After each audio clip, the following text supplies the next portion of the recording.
Jake had always loved the quiet life on Research Station 7. Far away from Earth's busy cities and crowded places, he could focus on his work studying strange rocks and materials from distant planets. At 28, he was one of the youngest scientists to get his own research lab in space. Most days he woke up, checked his experiments, ate his meals alone, and went to bed early. It was peaceful.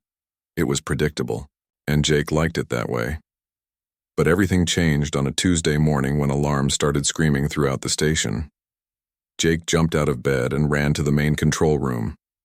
Dr. Rebecca Chen, the station commander, was already there staring at the big screen. Something was coming toward them fast. "What is that?" Jake asked, still in his pajamas. "Escape pod," Rebecca said without looking away from the screen. "Looks like it's been through hell. Life signs are weak but present." Jake watched as the small, metal pod crashed into their docking bay with a loud bang that shook the entire station. Emergency lights flashed red everywhere. This was the most excitement the station had seen in months. "Jake, get down to the medical bay," Rebecca ordered. "Whatever's in that pod might need help." Jake quickly changed clothes and rushed down to meet the rescue team. When they finally opened the escape pod, everyone stopped breathing. Inside was the most beautiful woman Jake had ever seen. But she wasn't human. Her skin seemed to glow with a soft silver light. Her hair was long and white like fresh snow. When she opened her eyes, they were the color of purple flowers.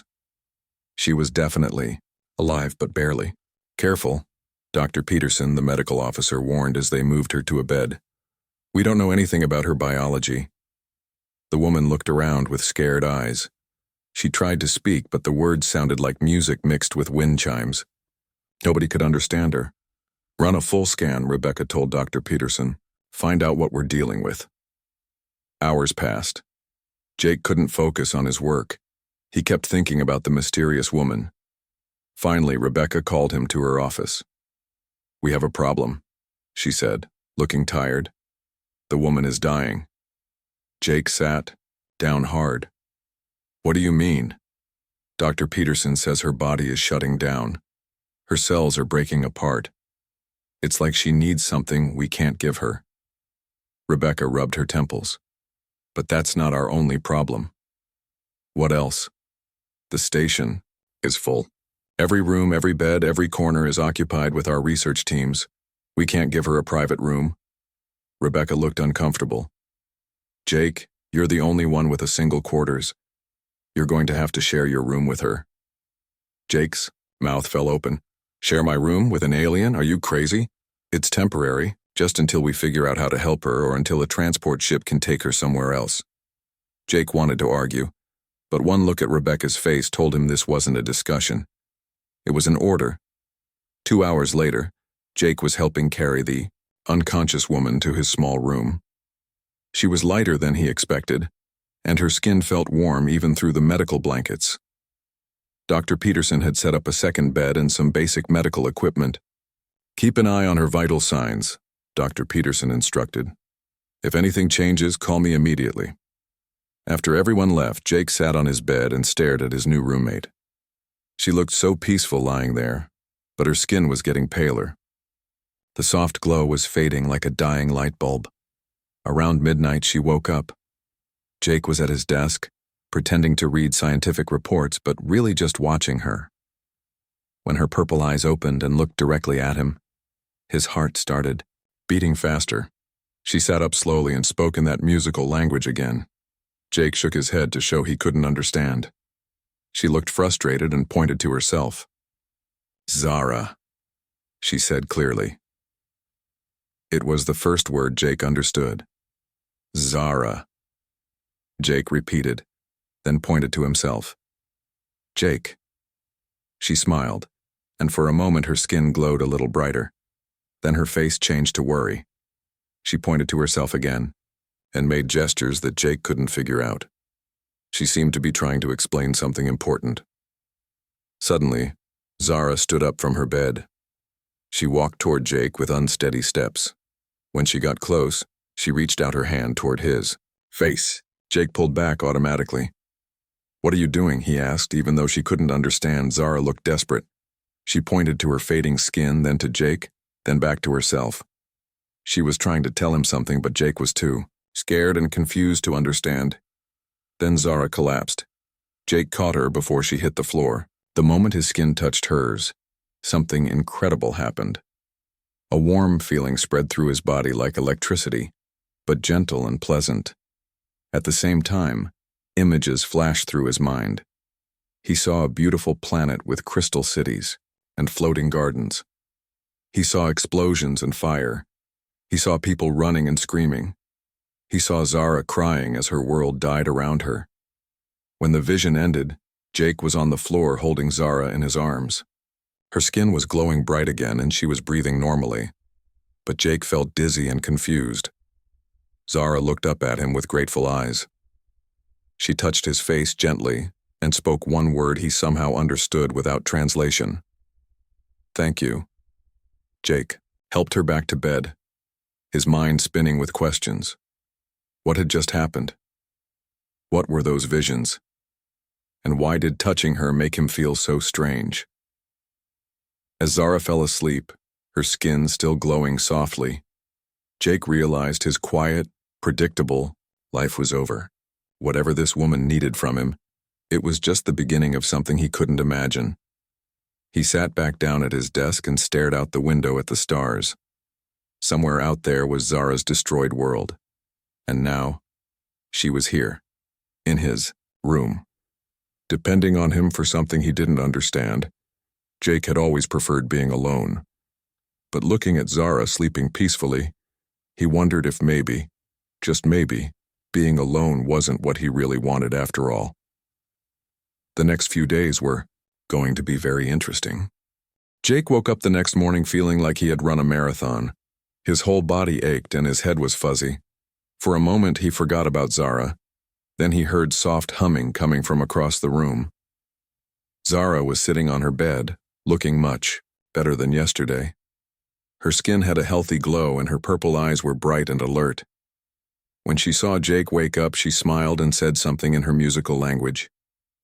"Good morning to you too," Jake mumbled, rubbing his eyes. Over the next few days, they started to figure out how to communicate. Zara was incredibly smart and picked up English words quickly. Jake learned that when she touched him, she could somehow understand his thoughts and feelings. It was weird, but also kind of amazing.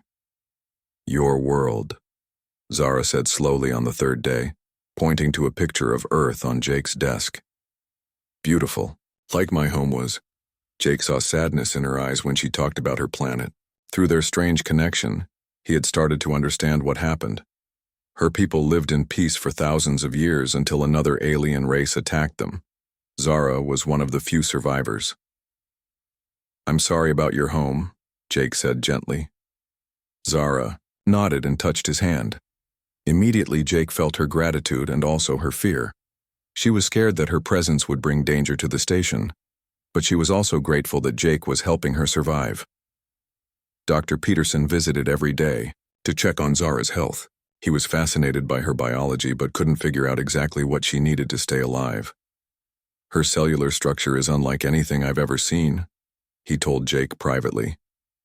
"It's like her body runs on some kind of energy that we can't measure. But whatever you're doing is working. She's getting stronger." Jake didn't tell him about the touching and the visions. He wasn't sure Dr. Peterson would understand. He wasn't sure he understood it himself. The problem was that Zara needed more contact each day. At first, holding her hand for a few minutes was enough. Then she needed Jake to sit next to her for an hour. By the end of the week, she could barely function if Jake left the room for more than a couple of hours. "This is getting complicated," Jake told Rebecca during one of their meetings. "I can't get my work done if I have to stay with her all the time." Rebecca looked tired. "I know it's hard, Jake, but look at the positive side. We're learning so much from her. She's helping us understand alien technology that could change everything for humanity." It was true. Zara had started helping Jake with his research. She could look at the alien materials he studied and explain exactly what they were and how they worked. In 1 week, Jake learned more about alien science than he had in 5 years of research. But the constant contact was affecting Jake in ways he didn't expect. Sometimes he would dream about Zara's memories of her home planet. He could feel her emotions as if they were his own. When she was sad, he felt like crying.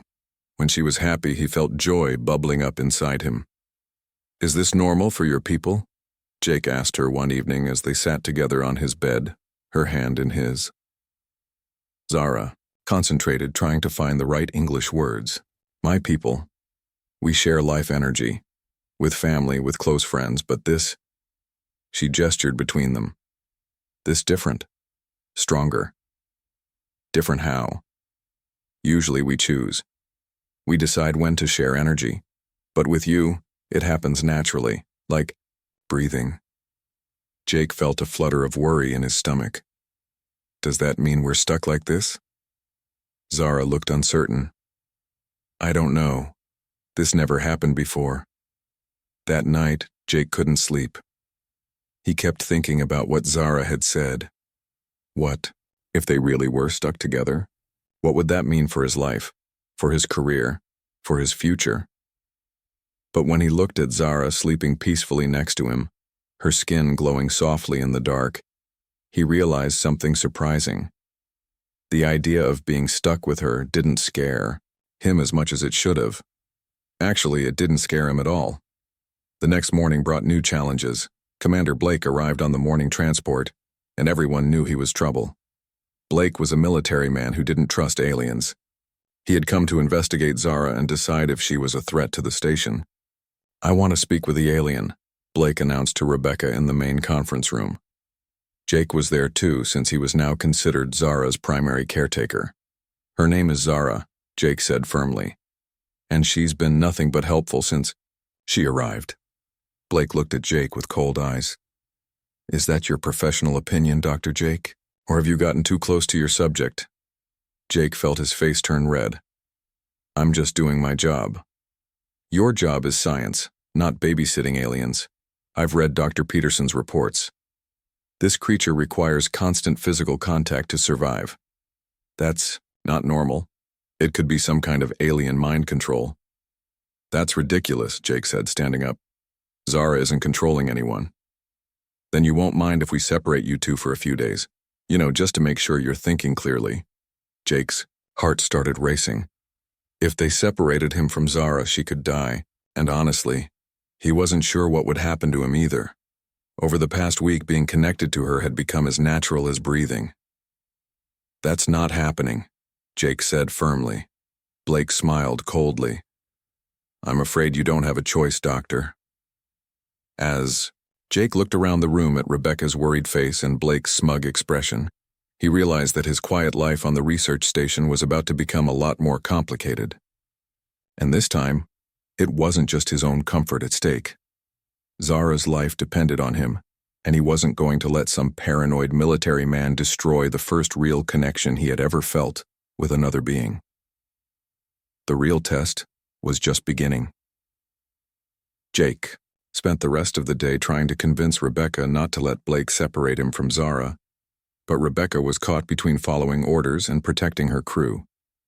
"My hands are tied, Jake," she said quietly. "Blake has authority here. If he thinks Zara is dangerous, I have to listen to him." "She's not dangerous," Jake insisted. "She's helped us understand more about alien technology in 1 week than we learned in years of research." "I know that. But Blake doesn't care about science, he only cares about security." That evening, Jake returned to his room to find Zara sitting by the window, looking out at the stars. Even without touching her, he could feel her sadness. "You're worried?" she said when he sat down beside her. "Blake wants to separate us. He thinks you're controlling my mind or something." Zara turned to look at him with those beautiful purple eyes. "Am I controlling you?" Jake thought about it seriously. Over the past week, he had felt more alive and happy than he had in years. But was that because of alien mind control, or was it just because he finally had someone who understood him? "No," he said firmly. "You're not controlling me. This connection we have, it goes both ways. I can feel what you feel, but I'm still me. I'm still making my own choices." Zara smiled and took his hand. The warm feeling flowed between them again, bringing comfort to both of them. What happens if they separate us? Jake asked. I will get weak again. Maybe die. But you? Zara looked worried. I don't know what happens to you. This bond, it changed us both. Jake felt a chill run down his spine. He had been so focused on helping Zara that he hadn't thought about how the connection might be changing him too. The next morning, Blake came to their room with 2 security guards. Time's up, he announced. Dr. Jake, you're being moved to new quarters. The alien stays here under guard. Her name is Zara, Jake said for the 100th time. I don't care what it calls itself. Move. Jake looked at Zara, who was already starting to look pale. He could feel her fear through their connection, but also her determination to protect him. Go, she whispered. I'll be okay. But Jake knew she was lying, and he knew he couldn't let this happen. No, he said, stepping in front of Zara. Blake's eyes narrowed. Excuse me? I said no. I'm not leaving her. She needs me to survive. That's exactly what I'm worried about. Stand aside, Doctor. What's going on here? Dr. Peterson appeared in the doorway, looking confused. Dr. Peterson, Jake said quickly, tell them what happens if Zara doesn't get the bioenergy she needs. Dr. Peterson looked uncomfortable. Well, her cellular structure would start breaking down. She could die within hours. See? Blake said, triumphantly. It's making him protect it. Classic alien mind control. That's not mind control, Dr. Peterson said slowly. That's compassion. Jake is trying to save her life. Or it's making him think he wants to save her life. Jake felt Zara's hand slip into his, and immediately he felt stronger and more confident. Commander Blake, Jake said calmly, I have a proposal. Give us 24 hours to prove that Zara isn't controlling anyone. Let her help with our research. Let the whole crew see what she can do. If you still think she's dangerous after that, we'll discuss other options. Blake looked suspicious, but Rebecca stepped into the room at that moment. What's Blake's proposal? She asked Jake. 24 hours, Jake repeated. Let Zara prove she's here to help, not hurt. Rebecca thought for a long moment. Blake, you came here to evaluate the threat level. Wouldn't you get better information by observing the alien in action rather than just locking it up? Blake didn't look happy, but he nodded slowly. Fine, 24 hours, but I'm watching both of you very carefully. After Blake left, Jake felt relief flood through him. But he also felt something else through his connection with Zara. Determination. She was planning something. What are you thinking? He asked her quietly. Zara squeezed his. Jake woke up in the middle of the night to alarms blaring throughout the station. Red emergency lights flashed in their room, and Zara was already sitting up in bed, her eyes wide with fear. What's happening? Jake asked, jumping out of bed. Before Zara could answer, his communicator crackled to life. All personnel to emergency stations. We have incoming hostiles. This is not a drill. Jake's blood ran cold. Hostiles? Who would attack a research station? Zara's face went completely white. Through their connection, Jake felt a wave of terror wash over her. They found me, she whispered. Who found you? The destroyers. The ones who killed my people. There, here. Jake grabbed Zara's hand, and immediately he saw flashes of memory. Massive black ships firing weapons that turned entire cities to ash. Soldiers in dark armor hunting down survivors. The same ships that were now approaching their peaceful research station. We have to get you out of here, Jake said, pulling on his clothes. No, Zara said firmly. If I run, they'll destroy this station looking for me. Everyone here will die because of me. Then what do we do? Zara stood up, and for the first time since Jake met her, she looked like a warrior instead of a refugee. We fight. They ran to the command center where Rebecca was coordinating the station's defenses. Blake was there too, barking orders at security teams. How did they find us? Rebecca asked when she saw Zara. My escape pod, Zara said sadly. It must have had a tracker I didn't know about. Blake turned around, his face red with anger. I knew it. I knew this alien would bring trouble. This isn't the time, Rebecca snapped. How many ships? 3 destroyer-class vessels, reported Lieutenant Hayes from the sensor station. They're demanding we hand over the alien or they'll destroy the station. Absolutely not, Jake said. Immediately. It's not your decision, Blake growled. We're not starting a war over one alien. She's not just one alien, Jake said, stepping protectively in front of Zara. She's a person, and she's under our protection. Jake is right, Rebecca said quietly. We don't surrender our people to hostiles. Blake looked furious, but before he could argue, the station shook violently. The enemy ships had opened fire. Shields are holding, but not for long, Hayes reported. Zara stepped forward. I can help. My people's technology combined with yours. We can make your defenses stronger. How? Rebecca asked. The crystals in Jake's lab, I can use them to boost your shield generators. But I need Jake's help. Our connection makes my abilities stronger. Blake started to protest, but another blast rocked the station. Do it, Rebecca ordered. Jake and Zara ran through shaking corridors to his laboratory. Behind them, they could hear explosions and the sound of metal tearing. The station was taking a beating. In the lab, Zara went straight to the alien crystals Jake had been studying for months. She placed her hands on them, and they began to glow brighter than Jake had ever seen. I need you to touch me, she said. Channel our connection through the crystals to the shield generators. Jake didn't hesitate. He put his hands over hers and immediately felt the familiar warm energy flowing between them. But this time it was different, stronger. The energy flowed through them into the crystals and then somehow into the station's power systems. Through the laboratory windows, Jake could see the station's shields flare up, becoming brighter and more solid than ever before. It's working, he said in amazement. But the effort was taking its toll on Zara. Jake could feel her strength draining through their connection. I can't hold this for long, she gasped. Then we need to end this fight, quickly, Jake said. He activated his communicator. Rebecca, this is Jake. The shields are boosted, but not for long. We need to take out those ships. With what? This is a research station, not a battleship. Jake looked at the crystals glowing under Zara's hands. What if we could turn our shields into a weapon? What do you mean? Zara, can you reverse the energy flow? Instead of strengthening our shields, can you project that energy outward? Zara's eyes widened with understanding. A pulse weapon? Yes, but it would use all our energy. The shields would fail afterward. Then we better not miss. Jake opened the communication channel to the command center. Rebecca, we can hit them with one massive energy pulse, but our shields will be down afterward. You need to evacuate everyone to the emergency pods first. Negative. If this doesn't work, you and Zara will be sitting ducks. It has to work. There was a long pause.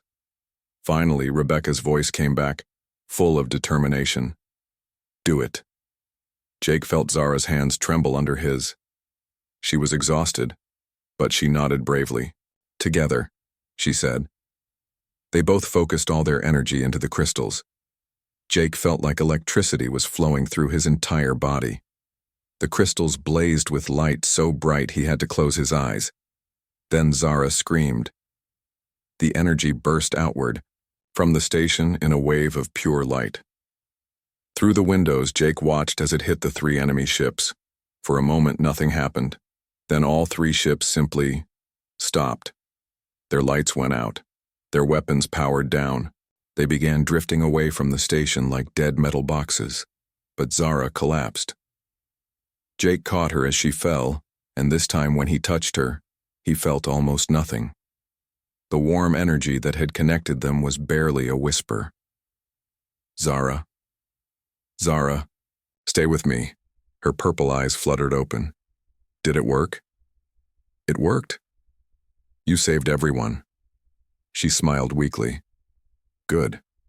I'm tired, Jake. So tired. Jake felt panic rising in his chest. Through their fading connection, he could sense her life force, ebbing away. Don't you dare give up on me now, he said, lifting her in his arms. He carried her back to the command center where everyone was celebrating their victory. But the celebration died when they saw Zara. "She's dying," Jake told Dr. Peterson. The energy pulse used up everything she had. Dr. Peterson ran his medical scanner over Zara. "Her cellular structure is breaking down.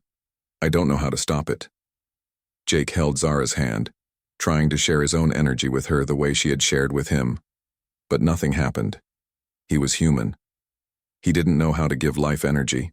"The way her people did, there has to be something," he said desperately. Zara squeezed his hand weakly. "Jake, listen to me. Save your strength. No, important." She struggled to sit up. "Our bond. It changed you. You have some of my abilities now. I don't understand. Feel it, deep inside, the warmth we shared. It's still there." Jake closed his eyes and reached deep into himself. At first, he felt nothing.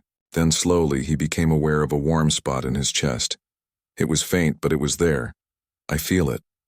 Give it back to me. Like I gave to you." Jake didn't know how, but he tried.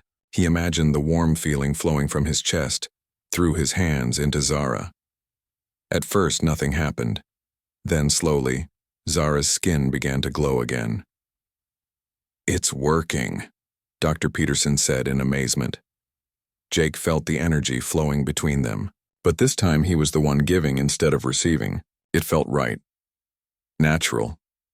Like this was what their connection was always meant to be. Not one person dependent on another, but two people taking care of each other. After what felt like hours, Zara's eyes opened fully. The purple color was bright and clear again. "Thank you," she whispered. Jake smiled, exhausted but happy. "Thank you for saving us all." Blake approached them, looking uncomfortable. "I owe you both an apology. What you did today, that wasn't mind control. That was heroism." Jake looked around the command center at all the faces watching them. These people had become his family over the years, and now Zara was part of that family too. "So what happens now?" Jake asked Rebecca. Rebecca smiled.